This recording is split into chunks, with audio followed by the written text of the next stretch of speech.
अस्सलाम वालेकुम नाज़रीन, उम्मीद है कि आप लोग खैरियत से होंगे। नाज़रीन, शेख अब्दुल कादिर जिलानी रहमतुल्लाह अलैह हज के लिए गए। वो खाना काबा के अंदर मौजूद थे, सजदा रेस थे और रो रो के एक दुआ मांग रहे थे, जिसे देख के लोग भी बहुत हैरान हुए। वो दुआ कर रहे थे कि या अल्लाह मेरी बख्शिश फरमा दे, और अगर मैं सज़ा का मुस्तहिक हूँ तो रोज़े क़यामत मुझे अंधा करके उठाना, ताकि मैं नेकों के सामने शर्मसारी से बच सकूँ।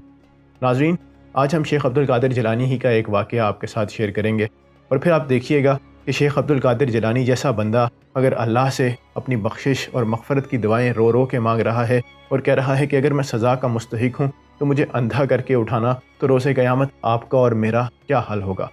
शेख अब्दुल कादिर जिलानी जब हज से फ़ारिग़ हुए और वापसी का सफ़र शुरू किया तो रात एक बस्ती के करीब गुजारने का फ़ैसला किया। बस्ती वालों को जब मालूम हुआ कि शेख अब्दुल कादिर जिलानी बस्ती के पास मौजूद हैं, तो वो सब जोग तर जोग शेख की खिदमत में हाजिर हुए और उनसे अर्ज़ की कि आप रात हमारी बस्ती में गुजारें। शेख ने उनकी इस अर्ज़ को कबूल कर लिया, लेकिन उनसे पूछा कि बताओ बस्ती का गरीब तरीन आदमी कौन है। बस्ती वालों ने बस्ती के गरीब तरीन आदमी और उसके घर का पता बता दिया। शेख अब्दुल कादिर जिलानी जब उसके घर पहुंचे तो उन्होंने देखा कि चारों तरफ की दीवारें तो टूट फूट का शिकार हैं और पुराने कंबल लटका के पर्दे का एहतमाम किया गया है।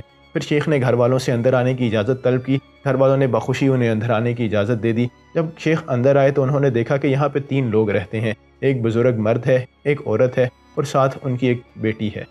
शेख ने उनसे पूछा कि क्या मैं आज रात आपके घर क़याम कर सकता हूँ। वो ये सुन के बहुत खुश हुए और शेख को घर में क़याम करने की इजाज़त दे दी।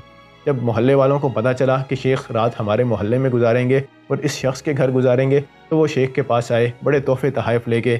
शेख को कहा कि शेख, आपने हमारे ही मोहल्ले में रहना है तो आप हम में से किसी और के घर रह लें, वहाँ आपको ज़्यादा सहूलियात मुयस्सर होंगी। शेख ने उनके घर जाने से इनकार कर दिया और कहा कि मैं रात यहीं गुजारूंगा, लेकिन जो तोहफ़े तहाइफ वो लेके आए थे वो सब कबूल कर दिए। जब बस्ती के अमीर लोगों को पता चला कि शेख हमारी बस्ती में है और बस्ती के गरीब तरीन आदमी के घर क़याम कर रहे हैं, तो वो भी शेख के पास आए। उनकी तो इज़्ज़त का मामला था। वो आए और उन्होंने शेख को बहुत से तोहफ़े तहाइफ दिए और कहा कि शेख आप हम में से किसी के घर क़याम कर लें। लेकिन शेख अब्दुल कादिर जिलानी रहमतुल्लाह अलैह ने बड़ी खूबसूरती से उन सबको टाल दिया, लेकिन वो तोहफ़े तहाइफ जो लेके आए थे वो सब कबूल कर लिए। रात गुजरी, अगला दिन शुरू हुआ।